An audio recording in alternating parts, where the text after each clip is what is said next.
ఏంటి 18 మందితో ప్రారంభించిన ఈ పాదయాత్ర ఈ రోజు నాటికి 1200 మందితో కొనసాగుతుంది. అలాగే 10 సంవత్సరాలు పూర్తి చేసుకున్నారు. దీని గురించి వాళ్ళ మాటలను విందాం రండి. ఓం సత్యదేవాయ నమః.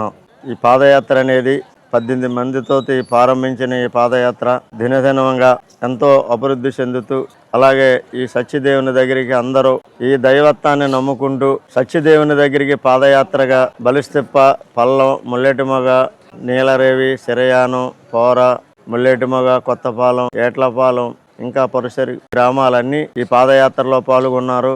ఈ నాగరికత ప్రపంచంలో ప్రతి మనిషికి బండి మీద, కారు మీద వెళ్ళటం అలవాటు పడ్డ తరుణం ఇది.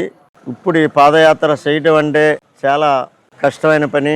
ఎందుకనంటే దైవశక్తి లేనిది ఎవరొకటి అడుగు తీసి అడుగేయలేదు. ఇదంతా దైవశక్తి, ఆ సత్యదేవుని ఒక శక్తి తప్ప మాదేమి కాదు. ఇది మన సనాతనమైన ధర్మం. ఈ ధర్మంలో మనం ఉన్నాం. ఈ ధర్మాన్ని మనం కాపాడుకుంటూ ఉండాలి. అలా Do follow for more.